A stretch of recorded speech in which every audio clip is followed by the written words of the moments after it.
Run it up, then run it back. Run it up, then run it back. Run it up, run it back. Run it up, then run it back. Award-winning open. I do say so myself. Welcome to Run It Back. It's Monday. I'm Michelle. That's Chandler. Oh, Danny Green's back in the house. Danny Green's working everywhere, so I feel blessed that we get to have you here. Lou is also joining us from the ATL. Look at this. From a dark room. Wow, what is that? Where are you? Are you good lighting, though. Film? What's happening? I know where he is. I'm underground, Michelle. I'm underground. 11 o'clock. It's 10 o'clock in the morning. What are you doing? Okay, fine. I won't even ask. Lou, we'll get to you in a second. Let's start with some Kuminga, shall we? I like starting there. On Friday, the Warriors made a decision, and it was to switch up the starting lineup. Did you see that coming? That's right. Jonathan Kuminga gets the start. Draymond Green comes off the bench. Steve Kerr said that was designed to, quote, maximize Kuminga.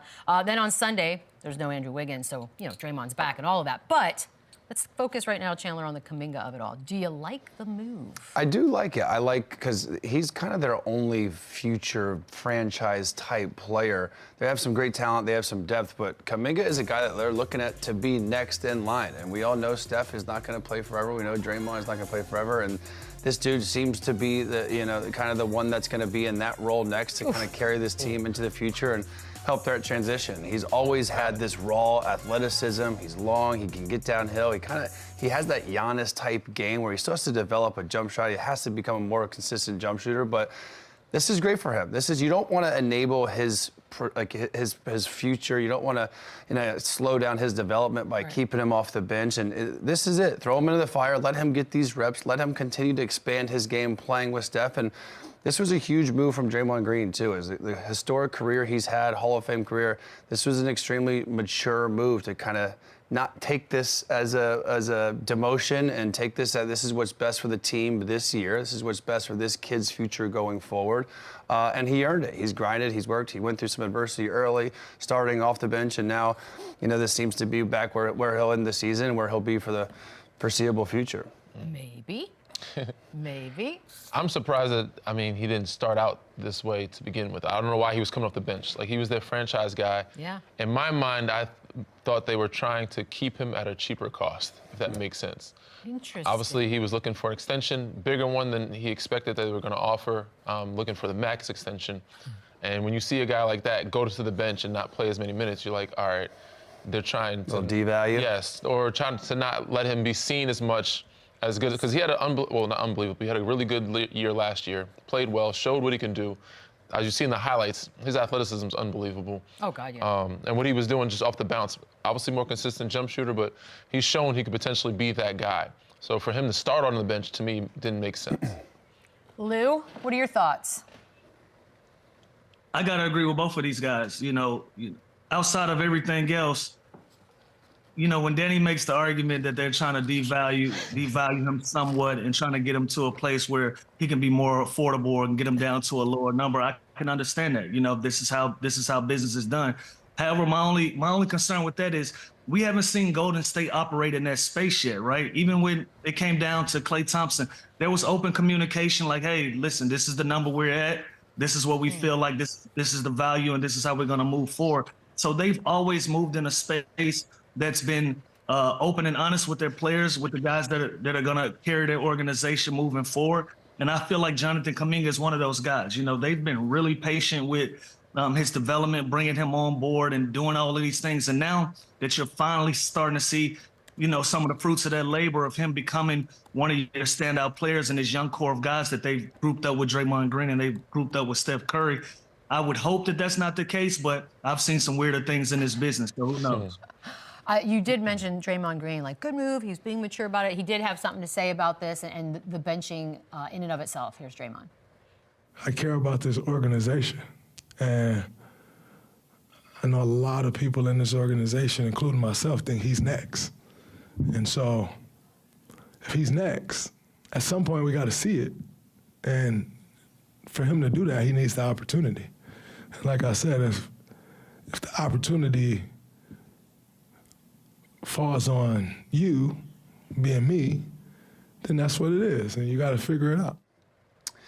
Yeah, I agree with everything. And listen, he said all the right things, and you do not want to stunt Jonathan Kuminga's growth by continuing to have him in this role. And if you play in this league long enough, this happens to everybody. You see Russell Westbrook is coming off the bench. Chris Paul's done this. Carmelo Anthony. Everybody eventually gets to this point of their career where they have to make a decision. They have to put their ego aside for what's better of the team. And Draymond seems to be doing that, and he's saying all the right things. And again, this kid is the future of this team.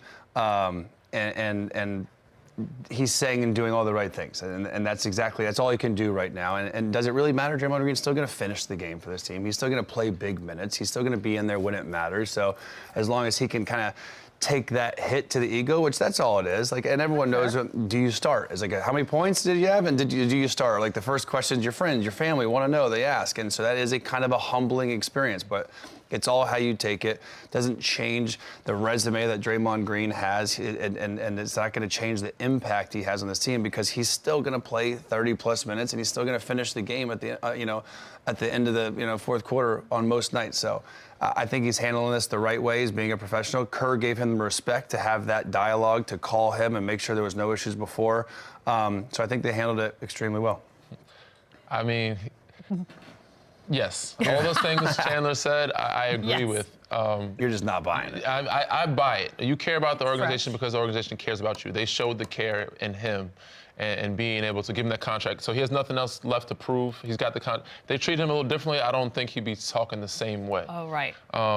Obviously, I said he may play 30-plus minutes. His body, he knows he's getting older. He knows at the end of his career, that last leg, the stretch of it. So he's not like, he said, I don't have to do anything to prove. I don't have to go out here and do anything. I don't need to start. If I finish games, cool. He may not finish them. He may, whatever he may do. He knows that's when I think it gets dicey, though, when you see Draymond Green's role diminish. Not just his starting. When you see him playing less minutes, when you see his role changing, when you see him not at the end of the game when it matters, that I think is when he's going to get pissed off. For sure. He knows his body. He knows his body is not the same as what it was. He knows he doesn't need to play and doesn't want to play probably 30-plus minutes anymore. Does he want to finish games? Of course. Now, if he knows it's not his night and those guys are stepping up and playing well, he may not do that. But ultimately, this comes down to the organization taking care of him in the right way, and that's why he feels like, you know what, I can do this without any type of ego or any type of I love that we're all smiling because we're like, for now, let's just see. Because you care until you don't. You know what I'm saying? Until something goes wrong. And we will know right away. Yeah, we'll know right away. He cares about the organization right now, and then it will not be a secret when it won't. This changes. Lou, what'd you think? It'll be on his podcast, for sure. You know what, fellas? We all go through it. We all go through it. At the end of our careers, we still feel like, you know, I'm the guy that I've always been throughout the course of my career. And then once you get to the end, you start seeing younger guys come in. You know, I can reference my career. I felt like I was that guy. And then once you see an SGA come in the building and you begin to work with him, you see his mindset, you see his mental, you see the things that he's trying to accomplish. It turns into, it's like having a child almost. Your career turns into, let me push this young guy forward. Let me make sure he has the tools that's needed to get his career to the things that I've been able to accomplish. Draymond's a 4-time NBA champion. He's not concerned with Jonathan Kuminga. He's not threatened by him. This is a natural progression of being at the end of your career and understanding, who am I? What do I mean to this organization? What do I mean to this franchise? You know, I can be worried about Draymond Green, but if I really, really care about this organization, I got to take the step back and not be a selfish guy. And I got to make sure I'm one of the veterans, I'm one of the leaders in this locker room that's going to push these young guys forward. So I agree with him that he's going to be one of the next up-and-coming guys. I got to kind of move out of the way, and we got to see it. I mean, we have been waiting for this with Kuminga. There is a great Draymond moment, though, from Sunday. A little dunk here, seals the win.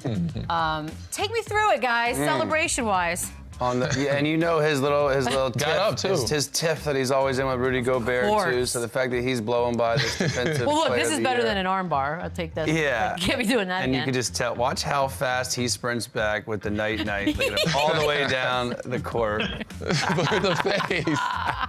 Oh my God. And by the way, like, Draymond Green means so much to this city, this organization too. Like, how he handles this is such a big moment for him. And this guy has a job with the Warriors for the rest of his life when he does decide to retire. And that, like, things like this are just little hiccups in his career. It's how is he going to handle it? And Bob Myers didn't leave this situation for no reason, right? He thinks he did all he could there, and these are the type of decisions that he didn't want to have, clearly. So there's a lot of decisions here going.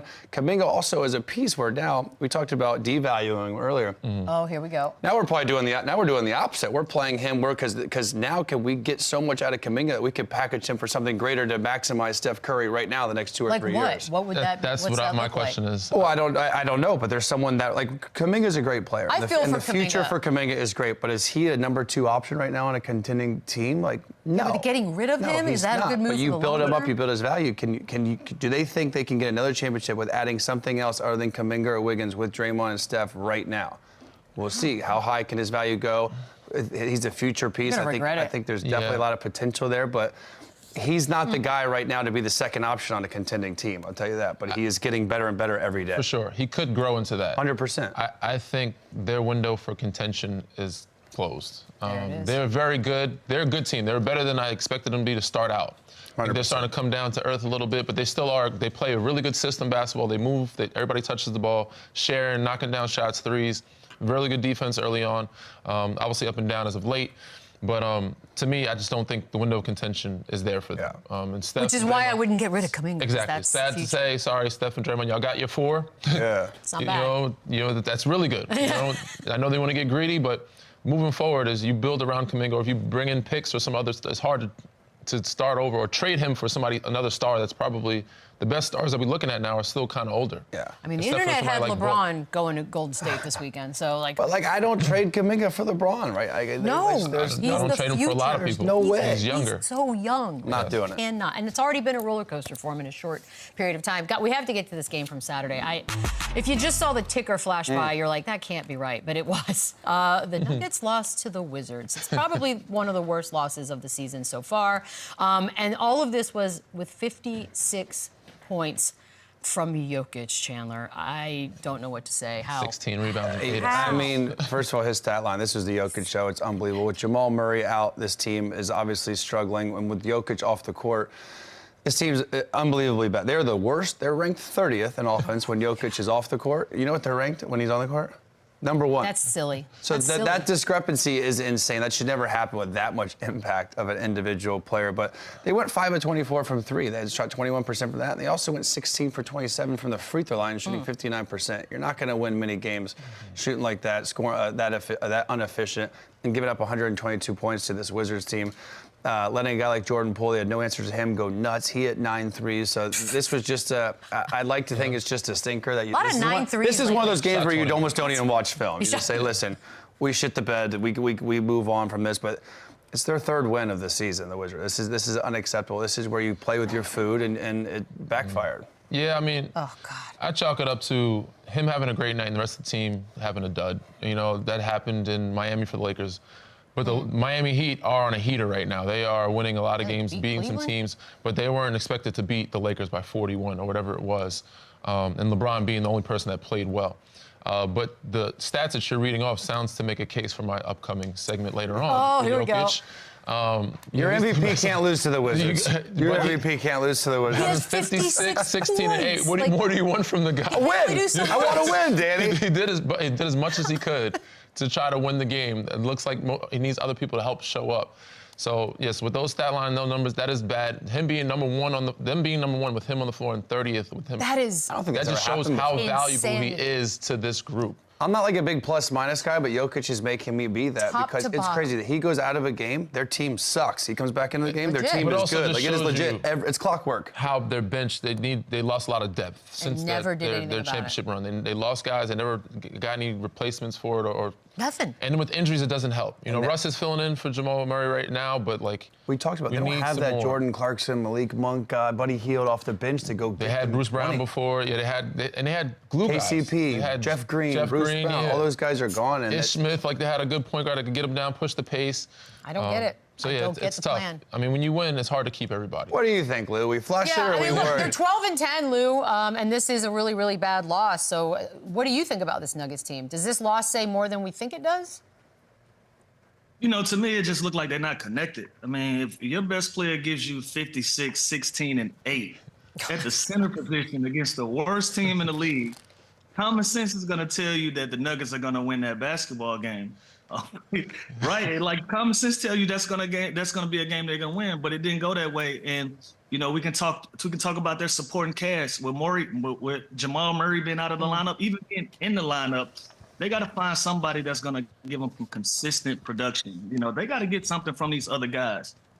MVP candidate Jokic, he gives you everything you got, and you lose that basketball game. Like, that is a crazy stat line for a guy that loses, man. And I agree with Danny. It looks like they're just having a hard time scoring that basketball. They got to find somebody off the bench in the starting lineup that's going to give them 20, 25 points a night to go with Jokic. You know, even you look at Russell Westbrook. Russell Westbrook had 12 assists in that game, but his plus minus was a -9. And, you know, when you lose a game, everybody plus minus is going to be off.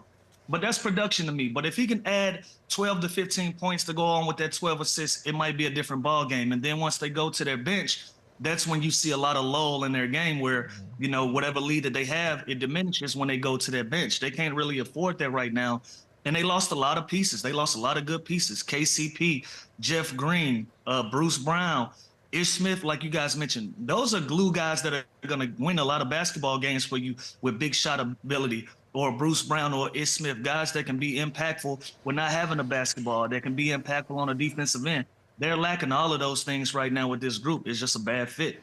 Such a waste. And I do like his idea that you start dock and pay. I think that's funny and should be looked into. Yes. But we got to talk a little bit about the Wizards because it's their third win, so you got to concentrate and focus on that. Their first one since before Halloween, like basically the day before Halloween. Wow, that long. Woo! And we got a new celebration out of Jordan Poole, which, you know, he's been waiting to unveil this, I'm sure. Oh, God. How do we feel about this? Drowning.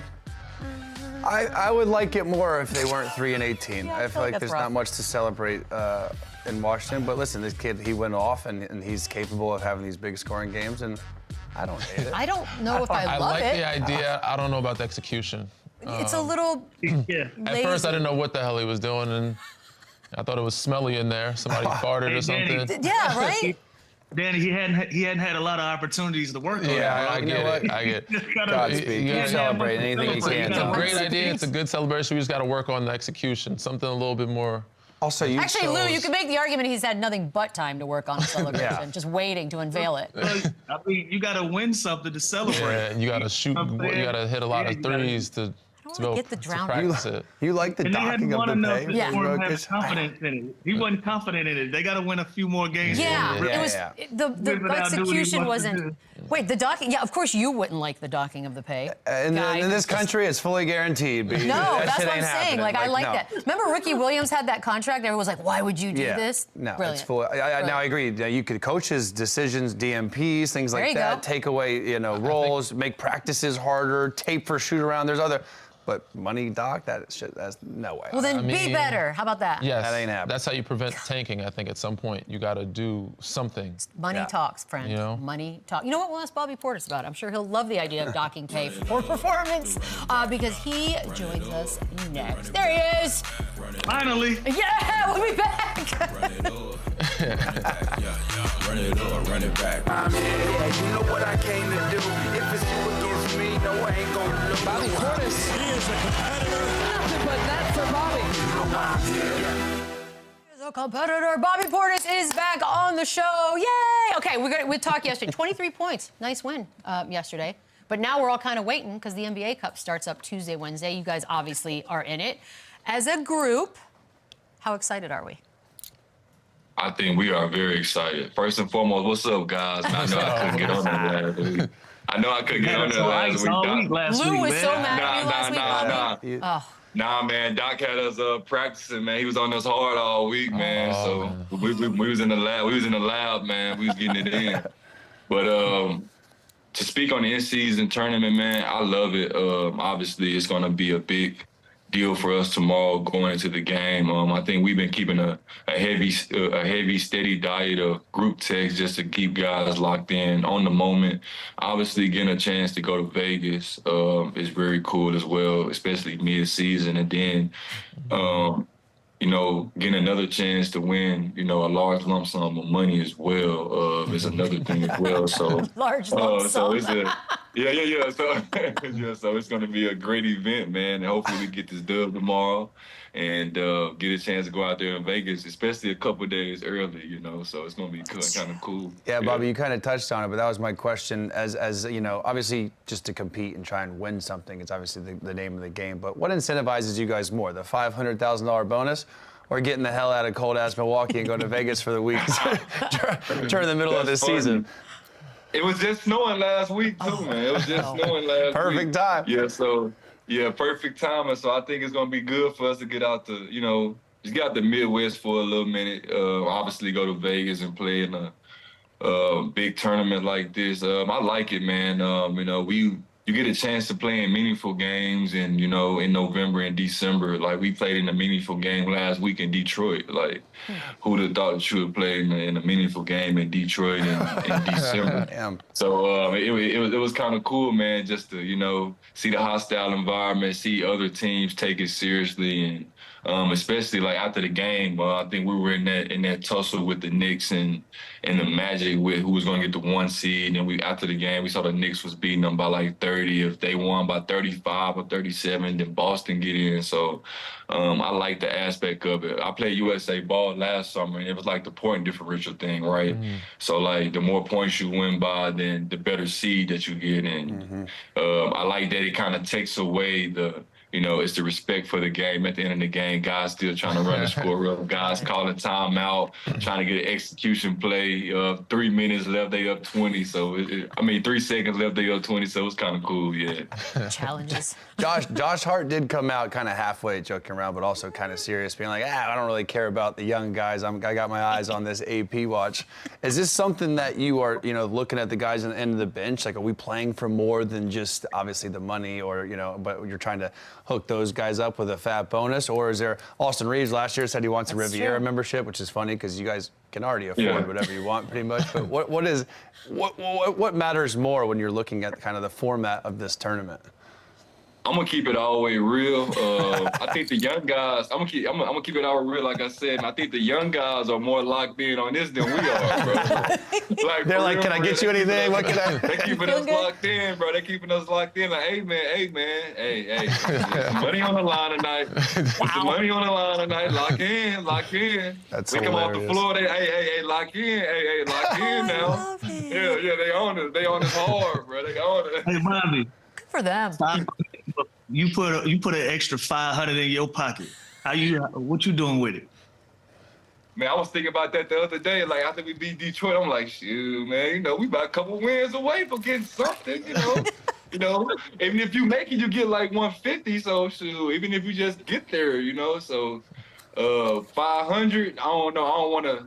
I don't want to pre-spend my money, you know. I don't want to pre-spend it. Smart man. Don't spend it all in Vegas. Don't go to the high limit room. Yeah, keep everybody out your pocket.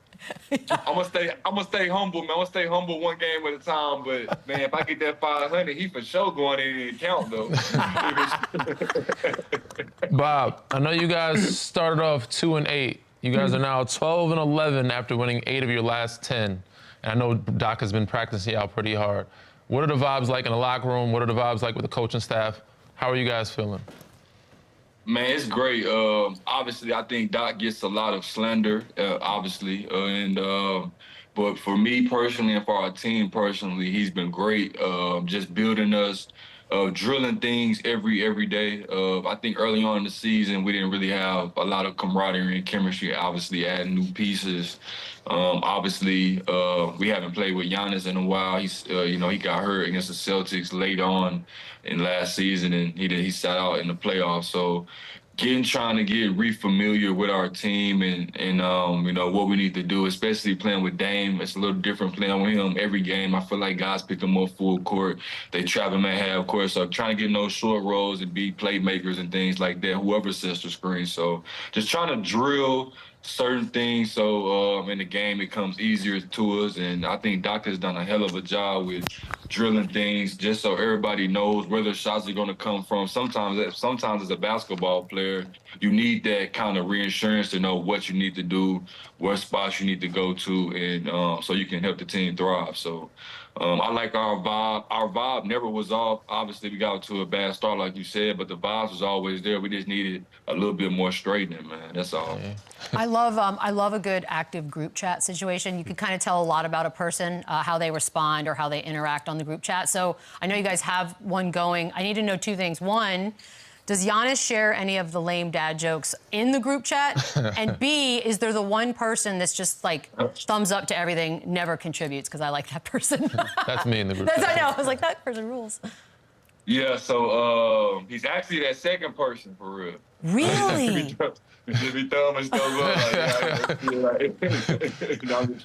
I'm just playing, man. But he don't send no lame dad jokes, and I think that's just for the media, man. He just be trying to send people off, for real. But I think in our group chats, man, it's been active and it's been great for us, especially like just keeping everybody chimed in on the moment. Like, it's a long year. I think we're a team that's trying to play until June. So if you're trying to play to June and you're looking at November and December as a failure, then you've already failed, right? So we just trying to get better as the season grows. That's what the 82 games is for. It's for, you know, not only for one person to grow, but for the whole team to grow, the coaching staff to grow together, and for us to become, you know, an elite team. So we're just trying to grow as the season grow and just get better and take it a day at a time, but still think bigger picture at the same time. Absolutely. And you know how these narratives work in the NBA, they are day to day. So a couple of weeks ago, there were rumors that Giannis could be traded. Now he's in the MVP conversation in a short 2-week span. Is Giannis playing his best basketball in the league right now? And who would be your pick for MVP? So I think this is the best he's been since I've been on the team. This is my 5th season now playing with him. Played over like 1,000. I don't even say 1,000 games. Like I've been in Milwaukee over 1,000 days now. So it's kind of crazy to see his game kind of evolve, right? When I first got here, he wasn't shooting as many jumpers, mid-ranges, and things like that. But then, you know, as you work on your game, as you put the time and the effort into your craft, you start to see it's the development of your skill set. And I think it's been kind of cool to see him develop into, you know, this mid-range kind of assassin type of player. And also, we always know he can get to the basket at will and do those things. But it's been kind of cool to see his game go to another level. And for MVP talks, if the MVP ended today, I think he's the, you know, current favorite. Obviously, JOKIC is JOKIC. He's doing what he's doing. But I know how the media is sometimes. They can have a little, you know, kind of, you know, tired of voting for him kind of syndrome. So, yeah, you know, so I think Giannis right there in the mix for it, man, for sure. Especially with how we started to where we are now, him leading the league and scoring top 10, 5, and rebounding, and he averaging like 34 on like 60-some% shooting too. So that's kind of like crazy. 62% from the field is bananas. Wow. And obviously, 62%? I mean, 61.5% from the field at 33 a game. It's nuts. That's and Friday wild. night, you guys play the Celtics. Obviously, everyone thinks Celtics are the top dog in the Eastern Conference, arguably in the NBA. Giannis and Jaylen Brown getting a little chippy. You see the elbow, the too small, going back and forth. First of all, are you a fan of the too small celebration? Because I feel like it is a little offensive. I don't know how I would take it. It is? I mean, it's also like, and then they get. Is this first of all? Is this the biggest rivalry, the best rivalry that you see brew, just because they're both two elite players? And how would you handle a kind of a situation like this? I mean, me personally, I understand basketball, right? Like, you can't really take it personal, right? Because you know, one, we're all competing, we're all having fun with it, but it's the moment in the game. So sometimes in basketball, you have these in-game wars that you have to overcome, right? And you know, over the years, if you look even back years ago, like Jaylen Brown and Giannis been going at it and doing those type of things. So it could be one of the biggest rivalries. I don't want to really call it that, but I think it's just two guys competing, one to win and one their team to be good. But I do celebrate the too small celebration. My boy, shout out to my boy Pat Bell. He would be proud, you know. So I gotta give him some love. Why is that offensive? I'm confused. Like, and also, Jaylen shouldn't Brown it be offensive? first of all, he did this to Isaiah Stewart. I'm surprised. He did get fined. He did get It's starting fined. to sound like an old man, Chandler. Yeah. Cutthroat crazy. That's This is worse than the too Well, he got small. in trouble for that. Crazy. He got fined, right? He got fined. I just think the too small is Frankie, old overused and in the wrong Oh, time. so you think it's overused? At the wrong times. I feel like too small is a thing for when people actually put people in the Yeah, you post can't or in hit the a floater basket. and then do it. You It's can't not- do it's it not the too same small weight. and shoot a fadeaway over somebody, or a floater. So, But that's what they're doing I do now. like the celebration. I just think it's overused. Getting watered down. A little watered down. As a woman, we use that Watered differently. down? So it's very You funny to said me. it's watered down? I just think it's funny. I don't know why it's offensive. Oh my God, Michelle. What? You do. Yeah. We all drive cars. Do it. I love when Westbrook do the too small. When Westbrook do it, yeah, that's when I like when he do it. That's funny to me. Just Rocking the baby. I can't believe you're offended. Of all the people on this show, Highly offended. you are offended. That's not the one I had being offended by anything. Damon Giannis, 25 and 10 assists in the same game. That has already happened 3 times in the season, which is the most in NBA history by a duo. We've talked so much already about how you guys started and everyone, we're going to blow this whole thing up and trade it. Do you know what's different? Like, what has turned around between those two guys specifically? I just think just watching film, right? Sometimes on the court, things are moving so fast that you don't actually see it.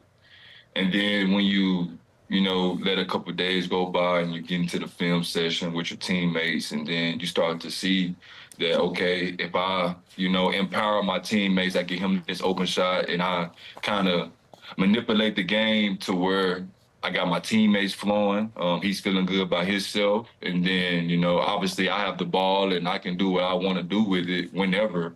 It just kind of makes the flow of the game and the game just run so much smoother. So I just think them empowering their teammates, getting guys open looks, keeping guys' confidence high has definitely taken us to another level. Sometimes, obviously the stars are going to be stars, but I think that the others on the team kind of help you get over that hump, and they've been empowering the others on the team just to get us over the hump. Guys making big shots, guys making plays, guys feeling good about themselves. It's a long year.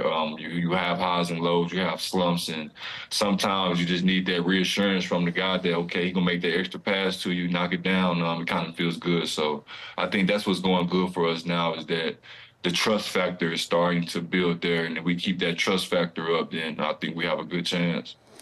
Bobby, let's talk Khris Middleton for a second. Everyone's been waiting for him to come back. He is back. He returned, played 20 minutes. What kind of realistic expectations do you put on Khris kind of working his way back to kind of get back to that all-star form? Is it just fitting in? What does he bring that you guys haven't had? I don't think that, as a unit, we're looking for him to be, an all-star form, right? I just think, we're looking for him just to be just steady Khris. We're not looking at him to go out there and make the all-star game, whatever it is. We're just looking at him to just be himself, come out there, hit big shots. He's a big-time organizer and leader as well. When you play with Khris and you come on the court with him, he loves to be organized, so he gets guys in the right spots. He's a great leader. Guys respect him, respect his knowledge for the game. He has a big-time basketball IQ, so just the things that he does on the court is what we really needed, and he just brings just a different dynamic for us. Guy can post up in the mid-range area, can make plays out the pick and roll, can do a lot of different things. So his return has definitely been good for us. Obviously, we didn't win Friday, but winning yesterday showed me that, he's definitely back, hitting big shots on the wing, locking up, talking, communicate. We needed that. It's kind of fun. It's kind of fun to have him back into the fold, man. Miss hooping with him. I got a different type of question for you, and this is one that I think we should probably touch on more, because I think it takes away from the game in a totality type of aspect. I saw there was an article that suggested you're trying to get less technicals this year. Is that true? And if so, save that money. How has that affected your game or changed or impacted you? Because I feel like this is a type of thing where it takes away some of the passion of guys' games. So is this something that you're trying to actively pursue or not do? Yeah, so to start the year, especially last year, man, I'm a passionate player. I wear my heart on my sleeve, and I got ejected last year from a big game in Game 4 in Indiana.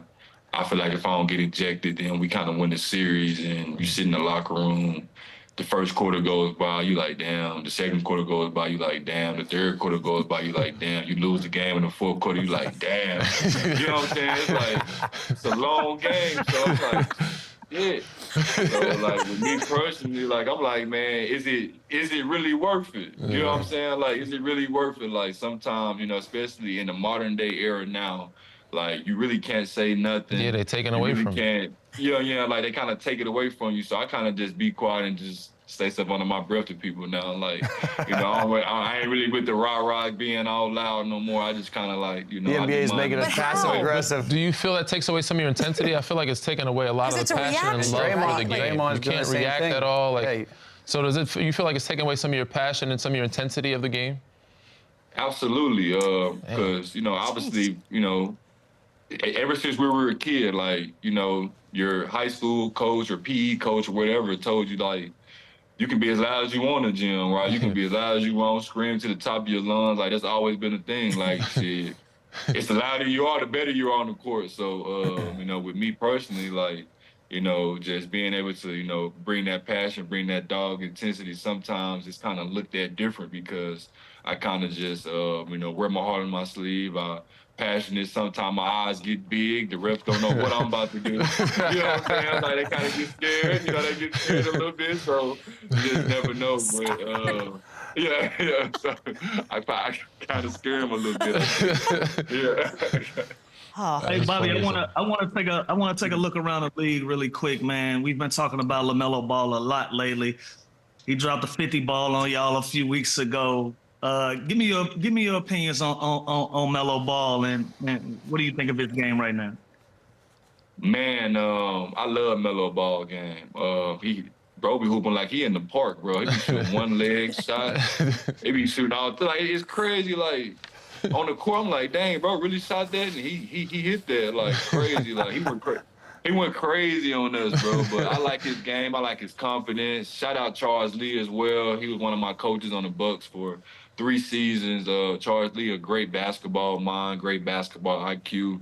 He's putting those guys in great position down there in Charlotte to thrive as well. I also like Brandon Miller as well. 2 6'7" guys, you know, 1 and 2. I love that backcourt. I think if they can add a good lob threat, big man at center, and a stretch big at the 4, they can shoot the ball, bring it up the court. I think they got a nice little young core down there. If they can find a, you know, good lob threat center, stretch 4, big man, I think they can have a nice little team. But I do like Melo Ball game, big fan of his. I think players in the league are kind of players of different, are kind of fans of different players around the league. He's definitely one of my favorite young players. DeMarcus Cousins comes on our show all the time, and he recently said that he would take LaMelo Ball over Dame Lillard right now. What? Lou also said he would take him over Drew Holiday, which I disagree on both of these. What do you think about that? I know the point guard position is super deep. There's a lot of great ones. But LaMelo Ball over Dame Lillard, Bob? I know he's your teammate. I probably know the answer, but you're not rolling, obviously. Well, you saw his reaction. I'm not rolling. Dame's just different, man. Like, it's the dynamic. Like, he top 75. You know, I don't know how many multiple All-Stars he is. It got to be at least 9 or 10 by now. All-NBA, you know, big-time, crucial moment shots. The moments and the things he's given the league is just, you know, different. Obviously, this is what LaMelo Ball's 5th or 6th year in the league. This Dame's 13th, so he got a long way before he can, you know, get to, you know, Dame Lillard's level, but he can definitely reach it. But you saying right now, top 5, I'm picking my boy Dame Lillard all day, man. I cannot go against my teammate. Like, why would I ever do that? Why would I ever do that? By the way, Chandler, Drew Holiday picked LaMelo Ball over Drew Holiday. He was being polite. He was being polite. I mean, I get that part. Drew's a little old. Mo's younger right now, but I think Drew Holiday in his best days, I don't know if Drew Holiday was a priority for Team USA. Yeah. LaMelo Ball didn't even get an email from Team USA. That should tell you everything about that. Drew's a very good glue guy. But that's another story. That's another day. I appreciate Lou trying to defend himself, though, right there whatever, with Bobby on the line. Bobby, we appreciate it. Tuesday, Orlando. Good luck. Good luck, my brother. See you in Vegas, hopefully, baby. I'll K on the line. Man, that sounds fun. All right, we'll do some MVP stuff. All right, we got to do it. We got to start looking at some MVP situations. We're about a quarter of the way through this bad boy. Things are already heating up. I don't care. It's not too early. So, Chandler, you're going to give us your top 5 MVP candidates. Go. Okay, let's do it. Starting off at number 5, I got Donovan Mitchell. I think when your team is 21-3, you have to reward that. And again, the voting is kind of different every year. Are we rewarding team success? Are we rewarding individual? I think it's got to be a balance of everything. It's got to be situation, individual stats. Donovan Mitchell has been unbelievable. He is a huge reason why this team is where they are at 19-3.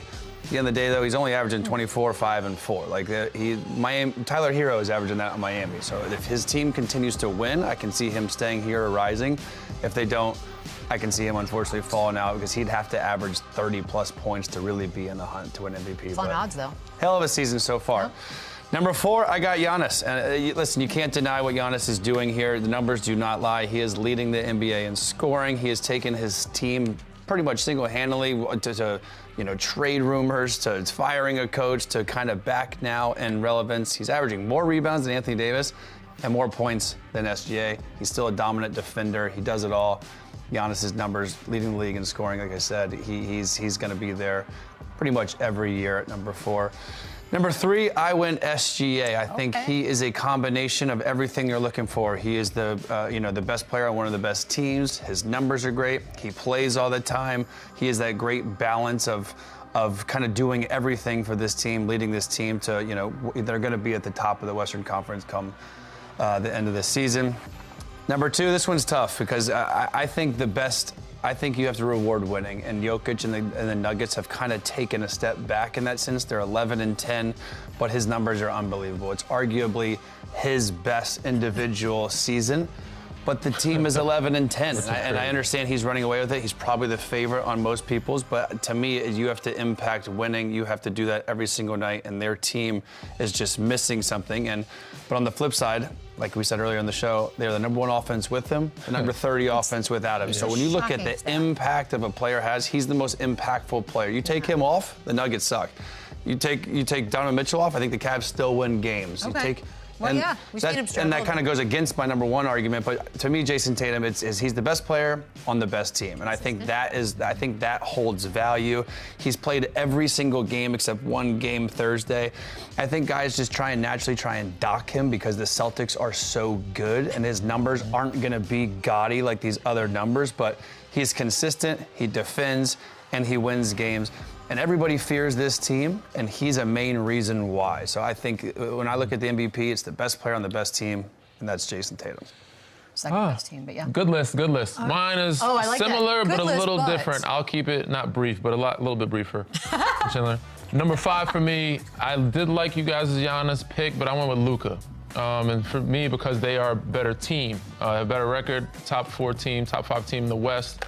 He's been out a little bit lately, but he's back now, and he's still a triple-double machine. He came back having a 30-point triple-double on their last win. Number 4 for me is Jason Tatum. I know he should be higher, but to me, they should be the number 1 team in the East with how good they are, and they're not. Cleveland is. He's the best team on the best team, per se, but they don't have the best record, so that's why he's at number 4 for me. Number 3, the best team in the league, or the best record in the league, Cleveland Cavaliers, Donovan Mitchell. Best player on the team with the best record. Said obviously his numbers aren't that gaudy, aren't that great, but because they're doing so well and they're at a start that nobody expected them to be at, you got to put him in this conversation. He's leading that young group, not only with his numbers, but just by his energy and what he's talking in the locker room and getting them to mature.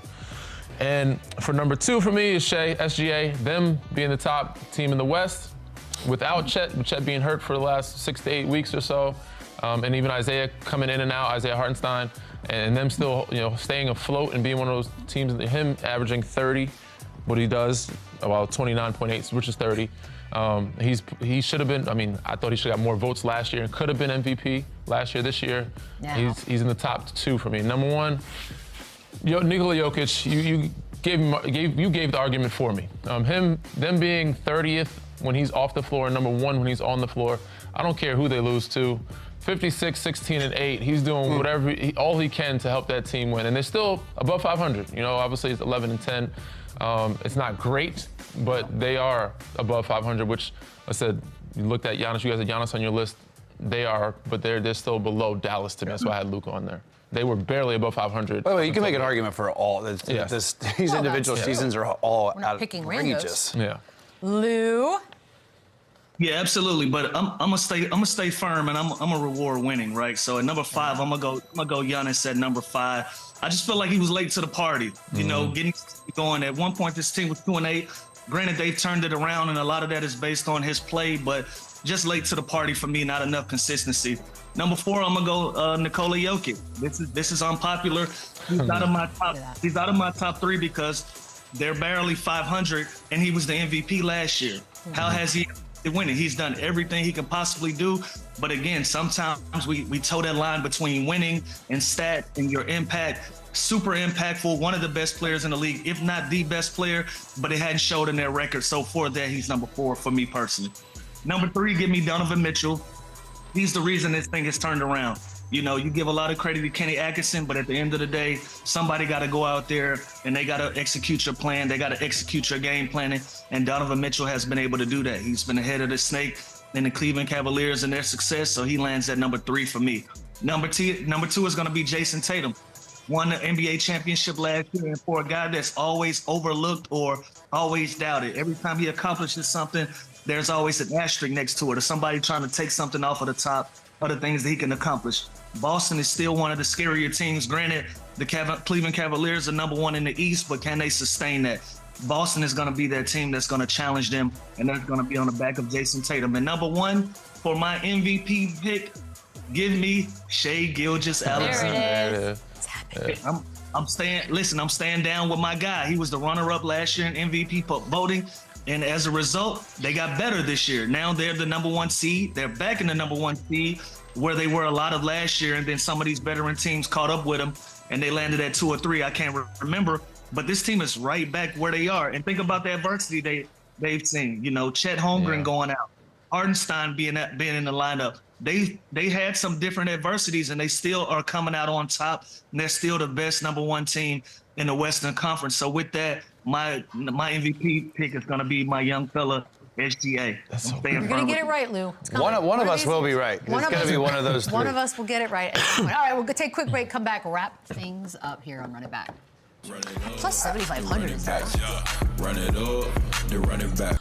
Woo, got a game tonight. Knicks up in Toronto. We have a game It's the tonight. only game. So, yeah, what are we looking at here? RJ Barrett revenge. That's strange. Knicks have won 4 of their last 5. How are we feeling? We're looking at Monday Night Football.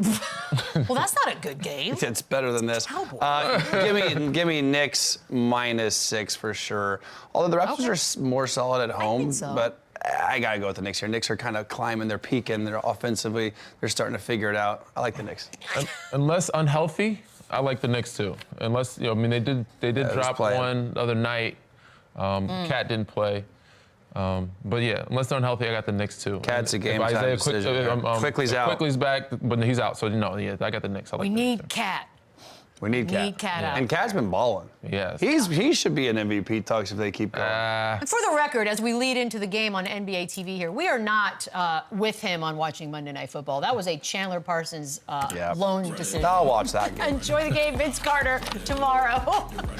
What is wrong with you? Run it up, run it back, run it up, run it back, run it up, run it back, run it up, run it